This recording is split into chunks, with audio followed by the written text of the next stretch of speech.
Olá, olá, boa noite a todos e bem-vindos a mais um BMC Talks. Hoje à noite o nosso papo será sobre uma das novas fronteiras da economia brasileira, o mercado de créditos de carbono, o mercado de energias verdes também, o mercado da finanças verdes, finanças sustentáveis que estão revolucionando todo o mercado financeiro, toda a Faria Lima estão se tornando um ativo cada vez mais importante para as gestoras, banqueiros e investidores, até pessoas físicas. E para entender como esse mercado está surgindo, está se consolidando, quais são as perspectivas futuras do mercado de créditos de carbono, temos hoje aqui nos estúdios da BMC um convidado especial, Ricardo Gustav, especialista em créditos de carbono. Ricardo, muito boa noite, é um prazer tê-lo conosco hoje aqui no BMC Talks. Muito obrigado pela oportunidade de estar aqui com vocês. Estamos aí para poder contribuir com esse debate. Tão importante, né? Ricardo, vamos lá. Primeira pergunta para todos os meus convidados. Quem que é Ricardo Gustav no mercado em um minuto? Olha, meu nome é Ricardo Gustav Neuding, eu sou engenheiro de formação, sou empresário, eu fundei há quase 20 anos atrás uma consultoria especializada em sustentabilidade com foco específico em crédito de carbono. Então existe uma especialização nesse campo que eu já estou exercitando nesse tempo. É um campo bastante complexo que requer muito conhecimento, muito cuidado no trato do tema e é nisso que hoje a gente está se focando. Perfeito. Então vamos falar um pouco desse setor. Os créditos de carbono nada mais são do que a preservação de pedaços, né, de floresta, pode ser a floresta amazônica, a Mata Atlântica, outros tipos de florestas de verde e a produção, a absorção de carbono por parte dessas plantas, ela gera créditos que depois podem ser comercializados e vendidos para atividades econômicas que acabam produzindo esse carbono, ou seja, que colocam na atmosfera os créditos de carbono. Como está, minha primeira pergunta, essa definição é correta ou é um pouco mais complexo do que isso? E a segunda pergunta é, como está hoje o mercado de crédito de carbono no Brasil e no mundo? A definição a gente pode ampliar um pouquinho, colocando assim, crédito de carbono são títulos que representam uma redução de emissões de carbono ou uma absorção de carbono. São as duas coisas, ou reduz menos ou absorve aquilo que tem na atmosfera. Existem várias atividades que têm essa capacidade de reduzir emissões de carbono ou evitar, né? Conservar floresta é uma delas. Plantar florestas novas é outra delas. Reduzir emissões na indústria é outra.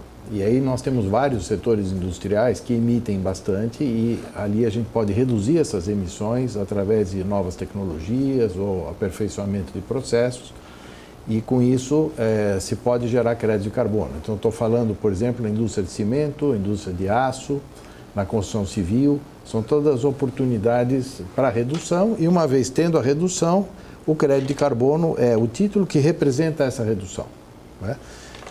Temos a questão do manejo de resíduos também, aterros sanitários, então tem várias atividades aí, né? E aí sim, exatamente, esses créditos podem ser adquiridos por empresas que emitem carbono para compensar as suas emissões. Então, uma empresa que emite carbono, pelo seu natureza da sua atividade, por exemplo, uma empresa de logística, ela faz transportes de várias modais diferentes, etc., e ela queima combustíveis aí, né? Então, ela emite uma certa quantidade de carbono e, ao adquirir créditos, ela pode compensar essas emissões e fazer o que em inglês se chama do offsetting, que é nada mais do que a compensação de emissões. Pois é, mas hoje essa compensação ou essa produção, né, de crédito de carbono que cria esses títulos, como funciona o mercado brasileiro? Porque temos um mercado que está iniciante, está começando há alguns anos, né? Como está nesse momento o mercado brasileiro? Nós começamos pela existência de um mercado global. Ele não é um mercado brasileiro, ele é um mercado global, né? E aqui tem um ponto importante que é assim, como as emissões de carbono afetam o planeta inteiro, independente de onde elas estejam ocorrendo, ela pode estar ocorrendo aqui, ou na Europa, ou no Oriente, tanto faz, ela afeta da mesma forma a atmosfera. Então, esse aspecto global, ele já nasce assim, ele já tem um nascimento, digamos, com a cara local. Aí nós temos, no mundo, vários sistemas de crédito de carbono que foram sendo criados ao redor do mundo, que restringem, dentro de certo território ou dentro de certas atividades, restringem o mercado. Então, nós temos, por exemplo, o mercado europeu. A União Europeia é o mais relevante hoje mercado no mundo. É um mercado regulado, tá? Então, existem regras da União Europeia, instrumentos legais mesmo da União Europeia, que regulam esse mercado. Então, uma empresa que está lá e emite carbono lá, ela é obrigada a reduzir as suas emissões pelo sistema europeu, ela tem uma obrigação legal de reduzir as suas emissões ou apresentar créditos correspondentes a essa emissão.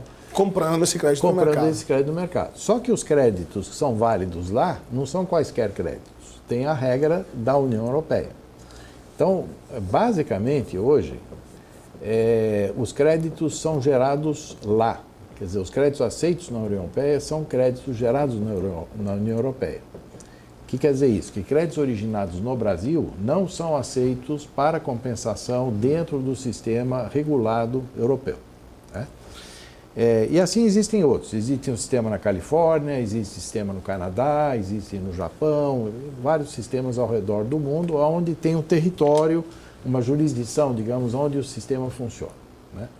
Curiosamente, a União Europeia é um conjunto de países. Na Califórnia é menos do que um país, é só um estado, mas tem lá o seu sistema. Né? Que é diferente do sistema americano. Total, cada um é de um jeito. Cada um é de um jeito. Em paralelo com esses sistemas que são chamados sistemas regulados, porque eles têm uma coisa regulatória, obrigatória por lei, existe o que se chama o mercado voluntário de carbono. E o mercado voluntário de carbono, ele é global, ele não é sujeito a uma regulação e as empresas compram o crédito de carbono porque querem comprar, é voluntário. Então, por exemplo, você pega uma multinacional que está presente em vários países e aí ela coloca um compromisso público de que ela vai zerar as suas emissões até o ano 2030, por exemplo. Esse é um exemplo concreto, várias fazem isso. A partir do momento que ela colocou esse compromisso público, ela vai fazer um esforço para reduzir as suas emissões, não vai conseguir eliminar e aí ela vai ter que comprar créditos. Esses créditos são comprados porque ela quer, são voluntários.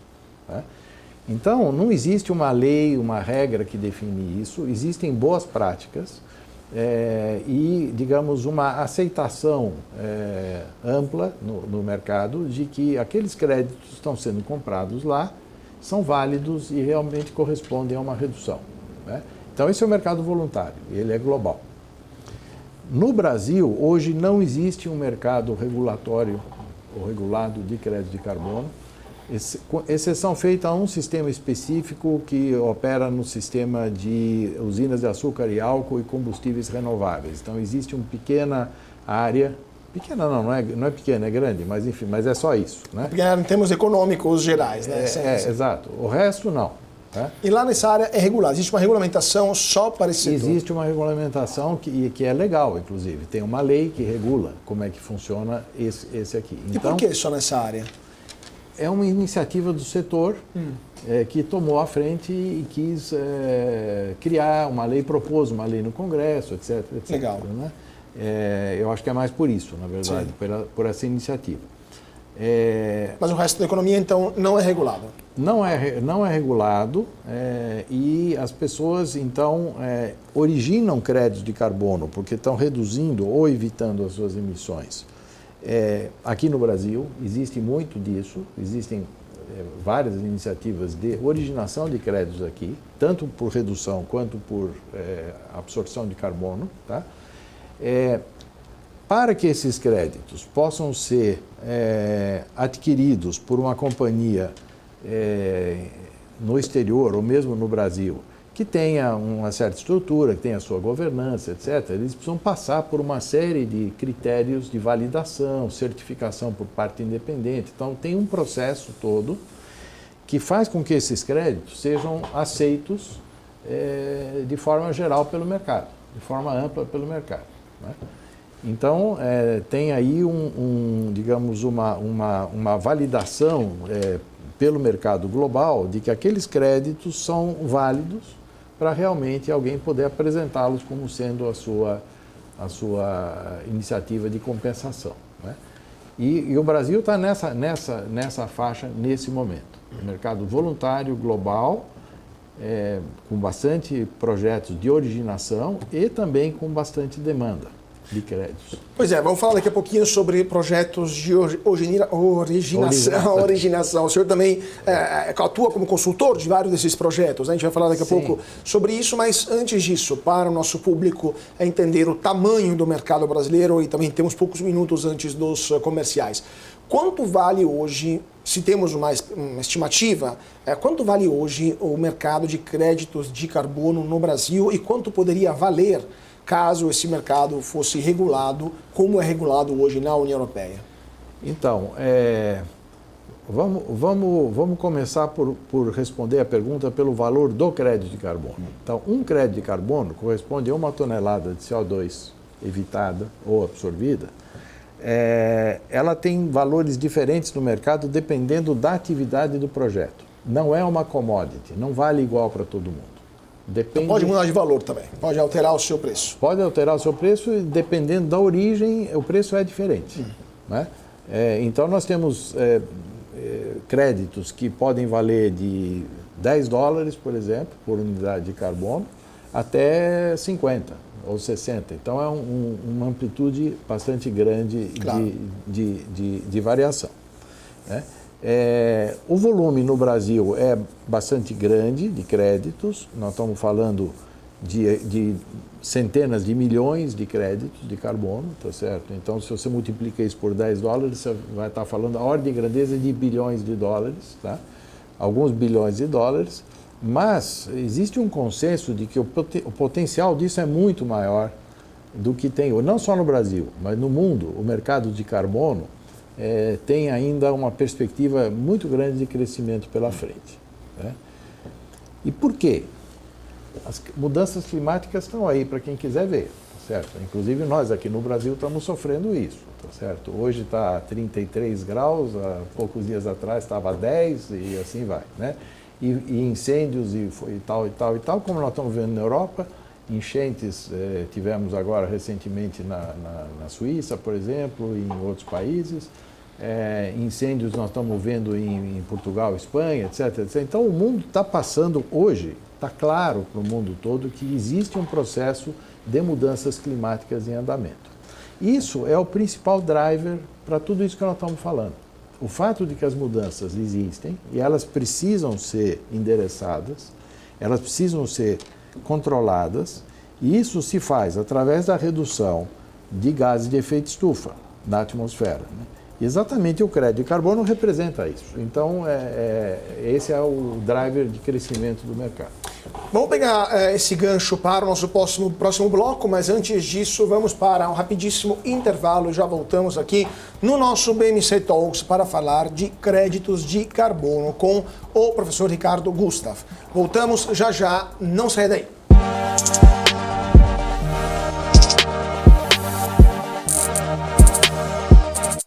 E de volta para o nosso BMC Talks, hoje à noite o papo é sobre créditos de carbono, como esse mercado está revolucionando as finanças, que estão se tornando finanças verdes, não só no Brasil, mas também no mundo. Estamos aqui com o Ricardo Gustav, um dos maiores especialistas brasileiros nesse assunto. Ricardo, a gente estava falando agora há pouco sobre o fato de que o mercado brasileiro, na verdade, faz parte do mercado global de créditos de carbono, mas cada país ou cada bloco econômico, até cada estado, né, no caso dos Estados Unidos, cada unidade de uma federação tem sua regulamentação própria.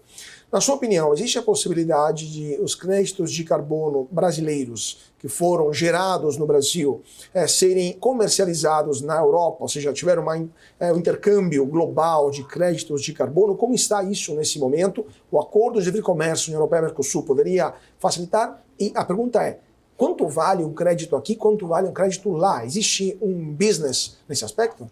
Olha, a resposta é sim, mas eu vou dar um pequeno passo atrás, que é o seguinte.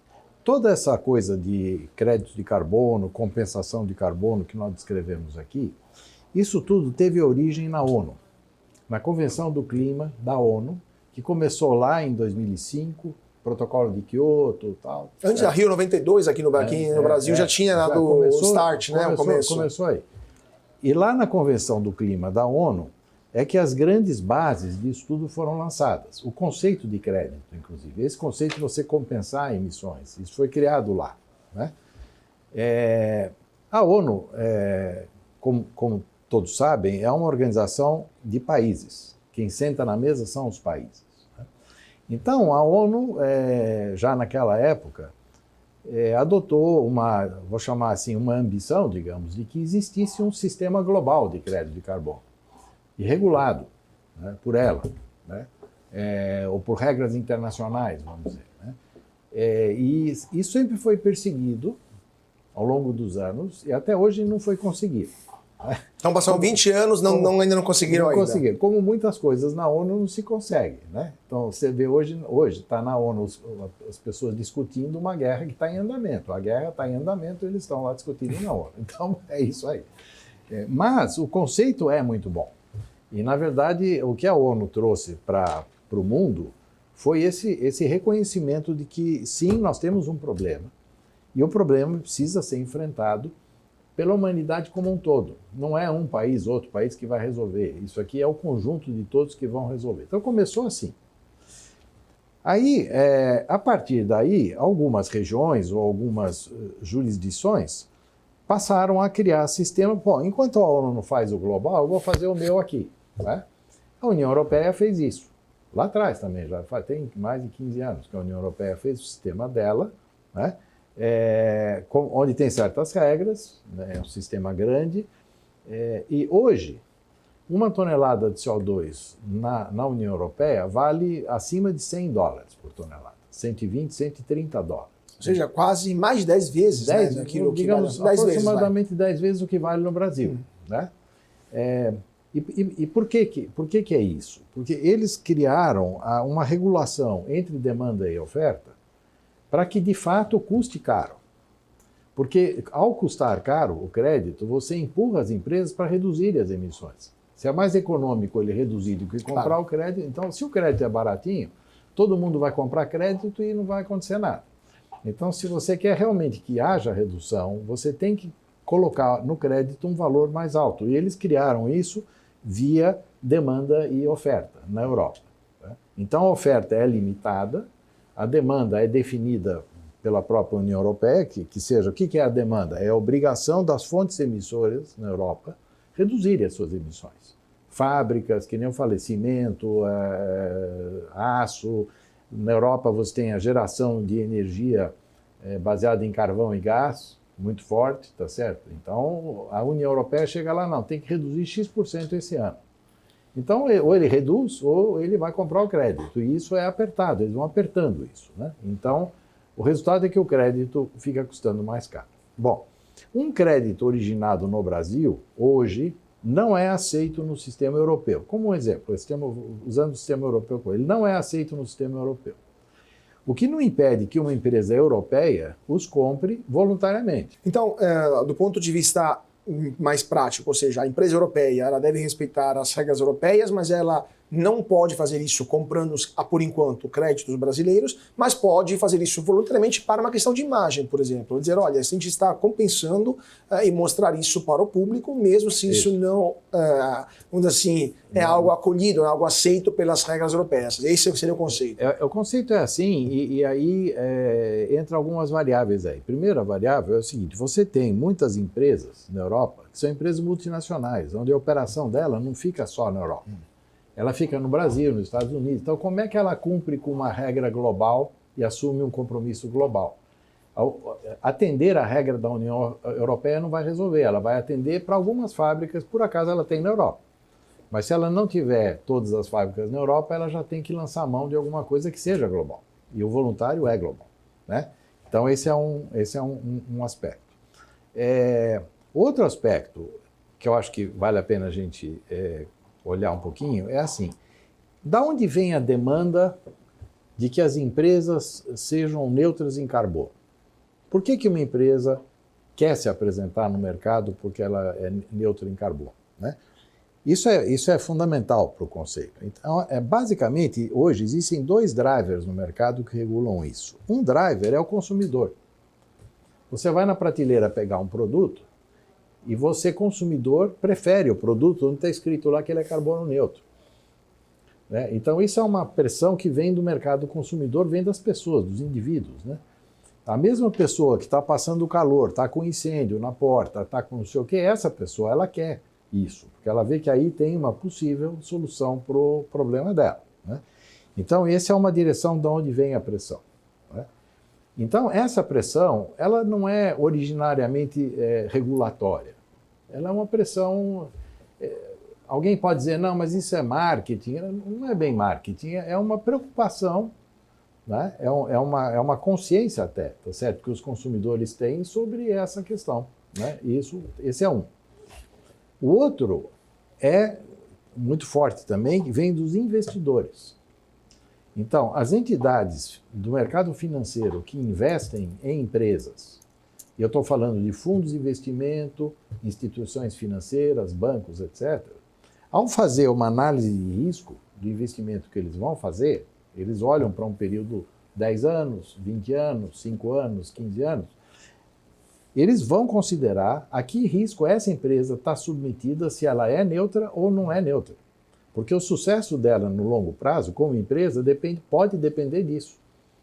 E aí conecta com o consumo. Pode chegar num certo momento as pessoas não queiram mais comprar o produto daquela empresa porque ele não é neutro. E o investidor quer saber isso. Então, investidores atuam sobre as empresas, exigindo que elas apresentem relatórios de sustentabilidade, onde o emissões zero está presente lá. Então, essa questão, só para terminar esse bloco, essa sensibilidade de consumidores e investidores é algo que o senhor acha que é no mundo inteiro ou apenas no Ocidente, na Europa, nos Estados Unidos, um pouco aqui no Brasil? Como que isso acontece, por exemplo, no maior mercado emissor do mundo, que é a China? Existem sensibilidades diferentes para isso, né? Então, a China é o mercado que emite mais, até pelo próprio tamanho da economia e tudo mais, apesar de que ela está reduzindo muito rapidamente as suas emissões. Ainda emite mais, mas ela está abaixando muito, né?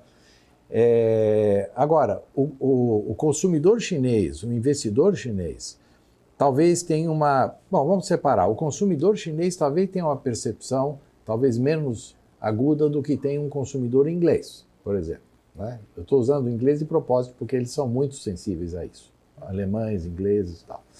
Ou o pessoal da Califórnia, tanto que fizeram uma lei lá, né? A China é menos sensível, mas eu vou te dizer, vai tudo na mesma direção. Um pode estar um pouco adiantado, o outro pode estar um pouco atrasado, só que por isso que eu disse antes, a mudança climática está em todo lugar. Todo mundo está sentindo a mudança climática. Então, mais cedo ou mais tarde, essa sensibilidade chega. E a questão da regulamentação, assim, como que estão outras jurisdições? Porque falamos da União Europeia, que é a mais avançada do mundo, a Califórnia também, Reino Unido também, como é que é a jurisdição por lá? E outras economias, o Japão, por exemplo, a Austrália, eles também têm algum plano avançado ou não? E aqui na América Latina também, né? Não, o Japão tem um sistema próprio, a Austrália tem, o Canadá tem, a Califórnia tem, como já falamos, a União Europeia tem, a Grã-Bretanha tem também. E já tinha, antes dela sair do bloco, já tinha um próprio, então ela tinha 2. E vários países da Europa têm 2. Tem um do país, próprio do país, depois tem esse da União Europeia. No Brasil, não tem, né? Então, se a gente olha para o mundo desenvolvido, a gente vai ver várias iniciativas assim. Na China tem a Bolsa de Carbono na China, por exemplo. Então tem já alguma coisa nesse sentido. Então, o que o Brasil está fazendo? Não é que o Brasil está inerte nisso, não. Existem várias iniciativas no Brasil de se criar um sistema brasileiro de emissões. Tá? Nesse momento, existe um projeto de lei que está tramitando no Congresso Nacional. Ele já foi aprovado em várias instâncias. Me parece que agora voltou para o Senado, porque tem alguma questão ali, mas já foi para a Câmara e voltou, etc. Então, eu diria que está em fase final de discussão um projeto no Senado que cria exatamente o sistema brasileiro de emissões de carbono. Né? E aí nós teremos um sistema brasileiro. Bom, hoje, sem esse sistema brasileiro, os nossos créditos, por exemplo, para serem vendidos na Europa, eles só vão pelo mercado voluntário. O mercado voluntário não é regulado por ninguém. Então, e o preço é mais baixo. Não é? Bom, quando nós tivermos um sistema oficial no Brasil, regulado no Brasil, será possível esse sistema fazer um acordo bilateral ou multilateral com outros países. Nesse caso, é a questão de governo, ou seja, o governo que decide, não é uma entidade privada ou uma autarquia, vai ser o governo federal que vai tentar compatibilizar o sistema brasileiro com o sistema europeu. E isso está nesse projeto de lei. Né? E quando a gente fala que é o governo aqui, o governo lá, a gente volta no modelo da ONU lá no começo, que começou com o governo. Sim. E na Europa é governo, tá certo? E nesses outros países também. Você pega o sistema da Califórnia, por exemplo, é o governo do estado da Califórnia, lá que criou e que regula e que opera esse sistema. Mas o que é um sistema brasileiro como esses outros? O sistema brasileiro é assim, você tem duas vertentes nele. Primeira vertente, que vai ser implementada por lei, é obrigar as fontes emissoras a reduzirem as suas emissões. Então, esse é o impacto mais importante. Então, a ideia é você classificar as fontes emissoras no Brasil e estabelecer obrigações para elas. Né? Então, a lei já prevê isso. Por exemplo, uma instalação que emite mais de 20 milhões de toneladas por ano, ela já vai receber uma obrigação de redução por esse sistema. Tá? Essa é uma parte. A outra parte é a parte dos créditos, que é a outra metade da história. Tá certo? Então, também os créditos que vão poder ser usados para compensar essas emissões no sistema brasileiro, esses créditos vão ter que ser aceitos por esse sistema. Então, hoje, isso está em discussão na lei, que tipo de crédito seria aceito, que certificação seria aceita. Existem várias certificações hoje, por exemplo, que operam no sistema voluntário, mas que poderão ser aceitas, não tem uma razão para não, tá certo? Elas são reconhecidas, são de ótima qualidade, então elas poderão ser aceitas pelo sistema brasileiro e a partir daí você poderá talvez transacionar com outros países dessa forma. Perfeito. Vamos pegar o gancho a partir desse ponto, mas antes disso, mais um rapidíssimo intervalo, 2 minutinhos, e voltamos aqui no nosso Talks dessa noite. O papo é sobre créditos de carbono. Então não sai daí porque voltamos já já.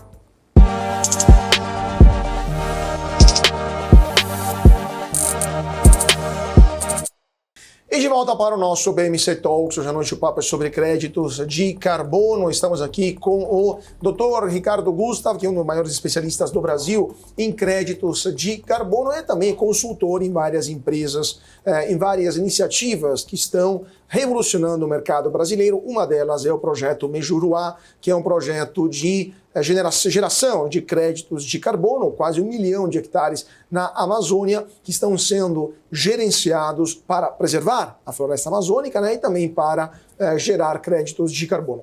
Dr. Gustav, como funciona esse projeto? Qual que é a ideia? Por que esse projeto é tão importante para esse mercado dos créditos de carbono no Brasil?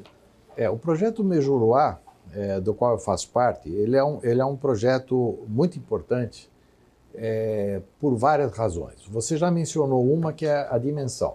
É um projeto de 1 milhão de hectares. 1 milhão de hectares é um país, né? É um negócio que tem 150 quilômetros assim, por 100 quilômetros assim. Portugal, Áustria, mais ou menos isso, né? O projeto é muito grande, é uma área muito grande. Segundo ponto importante é que ele é um projeto absolutamente privado. Ele é conduzido, financiado, suportado, etc., por entidades, empresas privadas. Tá? Então, é uma iniciativa privada que tem como objetivo conservar a floresta. Então, aqui nós temos 1 milhão de hectares com uma floresta em cima, floresta amazônica, conservada, até aqui ela está lá no lugar, e o objetivo principal do projeto é conservar essa floresta, ou seja, entregar essa floresta em pé daqui a 10 anos, 20 anos, 30 anos, etc. Inclusive, o projeto ele tá previsto para a perenidade, ele não tem fim. Então, ele tem uma... Veio para ficar, então. Ele veio para ficar, ele é desenhado para ser perene. Tá?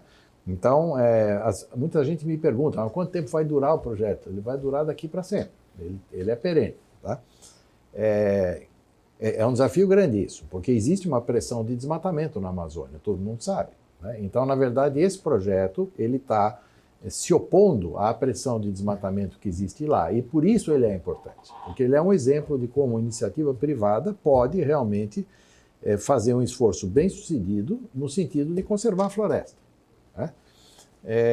Então, para que essa floresta fique em pé, que ela seja conservada, existem alguns elementos importantes. O mais importante é a questão da comunidade local. As pessoas que estão lá são parceiras do projeto, elas participam do projeto, né? E elas veem no projeto um valor para elas. E isso é chave para que esse projeto funcione.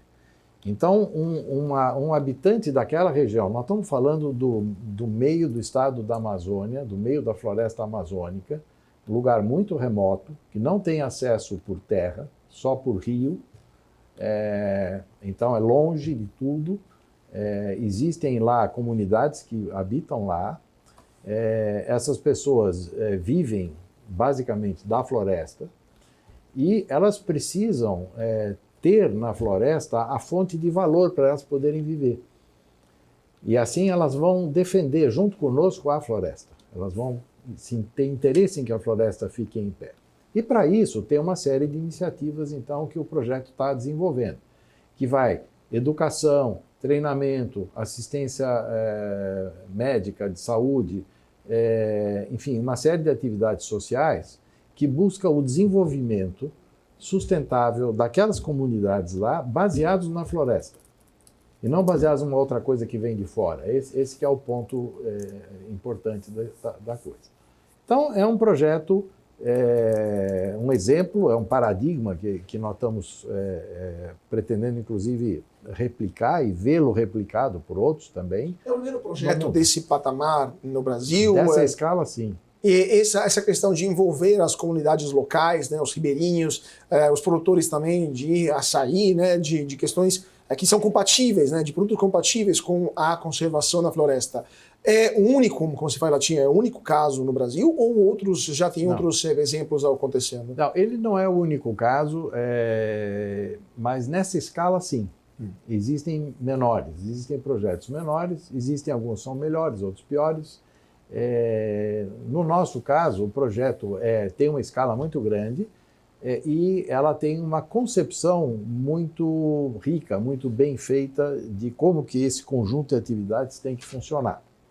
Para que dê certo, para que seja efetivo. De novo, o que a gente quer é voltar lá daqui a 10 anos, 20 anos, 30 anos, encontrar a floresta em pé e as pessoas vivendo bem lá. E essas coisas não são incompatíveis, elas são compatíveis. Pois é, só para terminar esse assunto, o senhor acha que uma das soluções para a conservação da floresta amazônica seria o maior envolvimento da iniciativa privada? Ou seja, já que o Estado, por uma extensão territorial superior àquela da União Europeia, né, a Amazônia Legal é maior do que a inteira União Europeia, já que o Estado não consegue garantir a conservação dessa floresta, a iniciativa privada, como no caso do projeto Majuruá, inclusive com investidores estrangeiros, né, com a participação de forças estrangeiras interessadas na conservação da floresta, poderia ser uma solução interessante para esse tipo de resultado? Absolutamente sim. Exatamente quando eu digo que lá seria um paradigma, é exatamente isso, porque assim, o Estado brasileiro, para a gente não ser crítico demais, tem dificuldades em fazer acontecer isso. Apesar de que queira, digamos, mas tem uma dificuldade, é claro isso, a gente vê isso todos os dias, né? Então, a iniciativa privada pode sim entrar em campo e, usando capacidade técnica, investimento, bons conceitos, bons meios, digamos assim, ela pode realmente cumprir esse papel. E, nesse caso, ela trabalha em parceria com o Estado. Nós não estamos aqui concorrendo com o Estado em fazer alguma coisa, é trabalhar junto com o Estado. Né? E tanto que nós temos, no projeto Mejuruá, existe a presença do Estado também. A nível municipal, por exemplo, os municípios lá estão todos participando, o governo do Estado do Amazonas está participando, o governo federal, todo mundo participando, e nós também, para fazer acontecer esse conjunto que a gente chama, de uma forma simplificada, que é a conservação florestal e o desenvolvimento socioeconômico do lugar. Então, a resposta é sim, e a gente realmente gostaria que esse projeto fosse um exemplo a ser replicado, não só por nós, que vamos fazer também, mas por outras iniciativas ao redor do mundo. Última pergunta, que temos ainda uns 4 minutinhos, doutor Gustavo. A questão da legislação brasileira. O senhor acha que a lei brasileira hoje é adequada para esse tipo de projetos, para incentivar novos projetos como o Mejuruá, ou temos uma necessidade de modificar o framework, né, os aspectos legislativos, para permitir que, por exemplo, investidores estrangeiros possam aportar recursos para conservar a Amazônia, como é esse caso, né, o empresário que está liderando isso, o empresário italiano, como que é possível que isso aconteça no Brasil com as leis atuais, ou as leis atuais deveriam ser modificadas? Eu entendo que basicamente não. Eu acho que nós temos um arcabouço legal bom. Nós temos o melhor código florestal do mundo, que protege as florestas. Pensando em proteção florestal, né, que é o que nós estamos falando, a melhor lei do mundo é a nossa, que protege. Então, nós temos o arcabouço florestal legal, digamos, muito bom. O investimento e o esforço feito de todas as partes do mundo, seja do Brasil, seja de fora, ele é absolutamente viável, não tem problema nenhum. Você pode realmente captar recursos, etc., para fazer esses investimentos. Né? Então, não existe, digamos, uma barreira aqui, não. Ao contrário, tem coisas a favor. Como eu disse, a lei florestal ela vem a favor. Né? Esse projeto de lei que está no Congresso também virá a favor, porque ele vai trazer uma valorização dos créditos de carbono, que poderão ser vendidos, a gente espera, a um nível de preço talvez maior. Então, eu acho que não existe uma demanda de que nós temos que mudar o framework legal. Eu entendo que não. Perfeito. Vamos para mais um rápido intervalo, já voltamos para falar, no nosso último bloco, sobre créditos de carbono no Brasil e no mundo com o Dr. Ricardo Gustavo. Então não saia daí porque voltamos já já.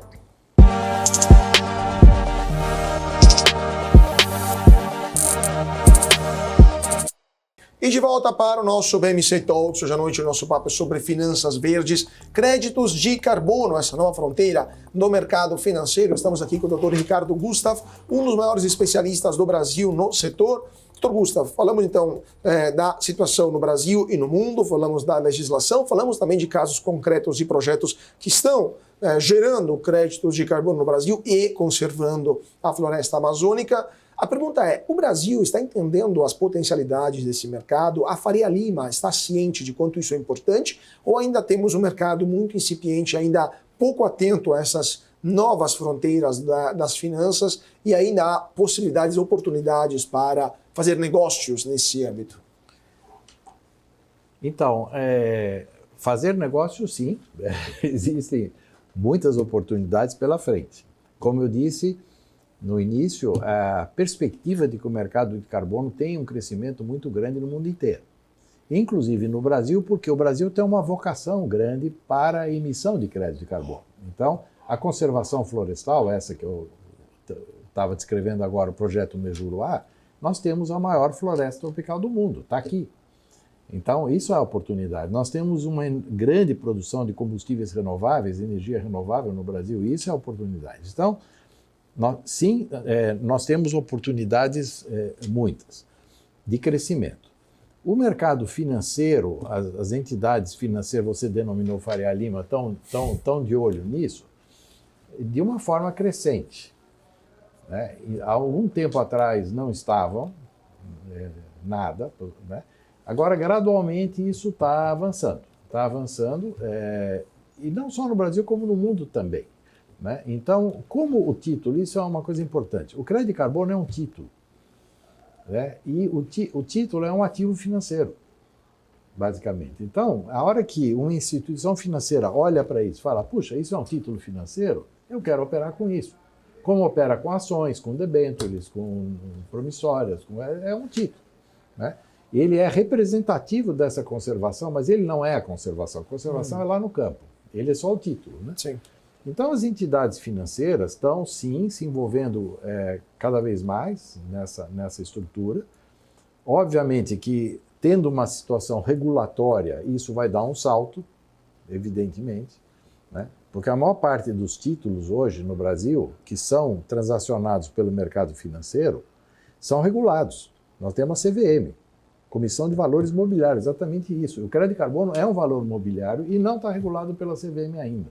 Você acha que a CVM tem capacidade técnica para regular o crédito de carbono? Ou porque temos problemas com a CVM muitas vezes, por exemplo, casos de fraudes ou pirâmides financeiras, problemas que acontecem no mercado, a CVM sequer consegue perceber o que está acontecendo, né? A CVM não consegue sequer regular de forma adequada os influenciadores digitais no mercado financeiro. O senhor acha que a CVM tem competência técnica para criar uma regulamentação adequada ou precisaremos de sociedades, consultorias, né, verificadoras privadas para isso? Sim.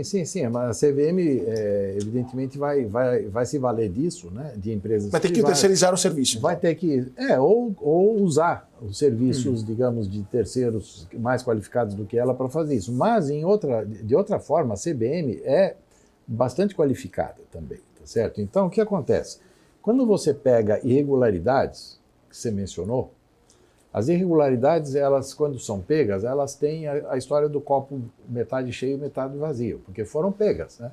Então, ela estava lá, mas foi pega, então alguém pegou. Então, não é tão incompetente assim, porque pegou e corrige. Eu teria algumas dúvidas sobre a tempística, né? Mas tudo bem, mas esse seria outro programa. Mas, não, mas a tempística ela atende um pouco ao critério da novidade. Quando as coisas começam, elas começam menos formatadas, tem mais espaço. Depois, conforme vai evoluindo, as coisas vão se encaixando. Vão aprendendo, sim. Vão se encaixando. Pois é, então o senhor acha que a CVM regulando o mercado brasileiro e esse projeto de lei saindo, o mercado brasileiro vai se tornar um mercado transacionável com o mercado mundial? Temos uma perspectiva de quanto o PIB do Brasil, por exemplo, poderia ser beneficiado disso e, eventualmente, além de projetos de conservação, como o projeto Mejuruá, existe a possibilidade da gente começar a reflorestar para a produção de crédito de carbono? Isso faria sentido econômico, replantar floresta nativa para gerenciamento para a produção de créditos? Então, replantar florestas ou recuperar florestas faz todo sentido, é óbvio. Porque você vai recompor o status natural daquela terra, tá certo? E é um uso da terra que você vai dar super importante porque ele absorve carbono. Então, além de recuperar a floresta em si, que só por isso já tem um valor, né? Sem dúvida a absorção de carbono é um fato e o Brasil tem um território grande, tem bastante floresta que foi perdida e essa pode ser recuperada, inclusive na Amazônia, né? Então, existem já iniciativas. No próprio projeto Mejuruá, dentro do projeto Mejuruá, existem pequenas áreas que a floresta foi perdida, pequenas, mas nessas nós já estamos reflorestando também, né? Então, sim, a relevância disso dentro da economia brasileira, eu acho que ainda seria um exercício aí de futurologia, a gente tentar dimensionar isso daqui, né?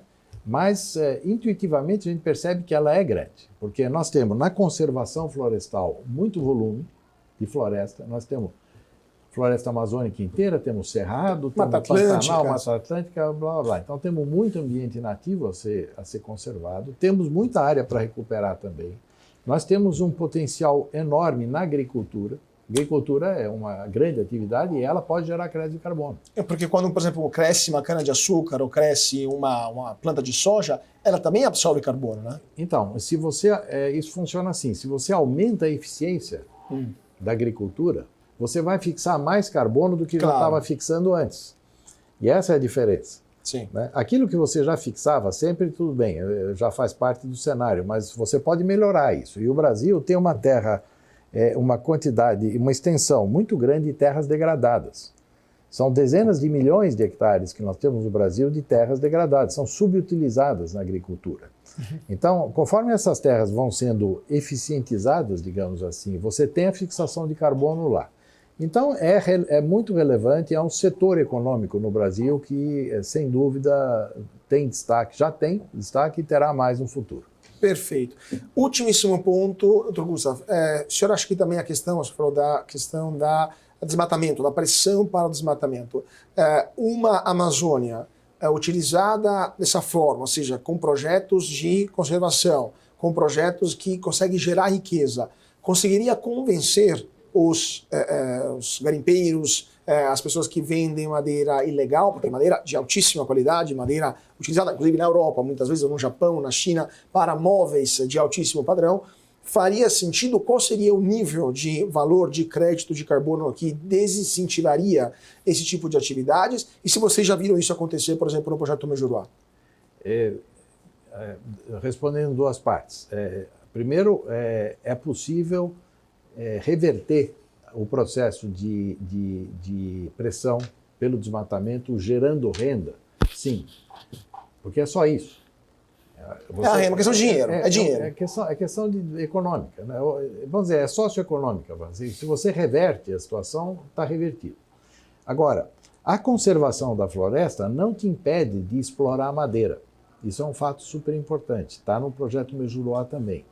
Você pode fazer aquilo que a gente chama do manejo sustentável da floresta. Ou seja, você tira da floresta pequenas quantidades selecionadas de madeira, que vão ser retiradas de uma forma certificada por parte independente, vão ter um carimbo certificado de madeira sustentável, que vão valer muito mais por terem esse certificado. Então você pode reduzir o volume com relação ao que é hoje, mas você aumenta o valor. E essa madeira vai ser vendida na Europa, nos Estados Unidos, para fabricar móveis de alto padrão, etc, etc. Isso já existe, nós estamos fazendo isso no Mejuruá, tá? Nós estamos lá trabalhando com uma quantidade muito pequena de coleta de madeira, e se você coleta num determinado lugar, você só pode voltar nesse lugar 30 anos depois, que é o tempo para a floresta se recuperar. E assim, de uma forma controlada, você melhora a qualidade da floresta e gera essa renda que nós estamos falando. Então, isso faz parte da solução. Isso está convencendo, a minha pergunta é, isso consegue convencer as pessoas que vivem disso? Porque, de fato, há muitos moradores, muitos ribeirinhos, muitos moradores da floresta amazônica que vivem disso, né? Como vocês conseguiram ver o resultado positivo nesse aspecto? Absolutamente. Você consegue fazer com que o ribeirinho, o morador local, ele passe a trabalhar a teu favor, impedindo que os desmatadores ilegais tenham acesso à terra. Ele se torna um guardião da floresta, então. Exatamente. Porque o desmatador, ele é um ilegal, ele é um fora da lei, né? E para convencê-lo de mudar isso, é possível também, mas antes disso, você impede a entrada dele. Quem impede a entrada dele? Quem mora lá, que hoje deixa a entrada dele porque não tem alternativa. Claro, isso é uma questão de viabilidade econômica. Exatamente. Em um minuto, Dr. Gustavo, qual a sua perspectiva para o mercado de créditos de carbono no Brasil e no mundo? O senhor prevê que nos próximos anos teremos um mercado global, integração com a União Europeia, quanto tempo e qual que é a ideia que o senhor tem daqui a 10 anos desse mercado? Olha, eu acho que nós temos a minha visão é que nós temos um grande crescimento nos próximos 10 anos, tá? Seja global, seja no Brasil. A lei brasileira vai apoiar isso muito, olhando para o Brasil, mas no mercado global também. Acho que nós temos um grande crescimento nos próximos 10 anos, talvez entre 10 e 20 anos, até 2050, mais ou menos, é o que se espera, né? Olhando para o crédito de carbono como um instrumento para a redução de emissões, né, o que se espera é que realmente as emissões comecem a cair. Porque nós não conseguimos chegar lá ainda. Isso é um ponto importante. As emissões não estão caindo quanto elas deveriam cair. Então, realmente, a gente vê que mais energia aqui vai realmente apoiar esse movimento. Perfeito. Eu teria 1 milhão de perguntas para lhe fazer, mas infelizmente o tempo aqui é tirano. Eu queria agradecer muitíssimo o Ricardo Gustav, especialista em créditos de carbono no Brasil. Dr. Gustav, muito obrigado por sua participação. Foi um grande prazer tê-lo conosco aqui no BMC Talks. Eu que agradeço a oportunidade e estou à disposição de vocês para quando quiserem. Com certeza voltaremos a falar sobre esse assunto, porque, de novo, é a fronteira do mercado financeiro brasileiro. E muito obrigado a vocês também que estão seguindo a gente aqui na BMC. Continue com nossa programação e a gente se vê na semana que vem para mais um papo sobre política, economia, finanças, negócios e internacional. Mais uma vez, muito obrigado a todos pela atenção, uma ótima noite e até mais.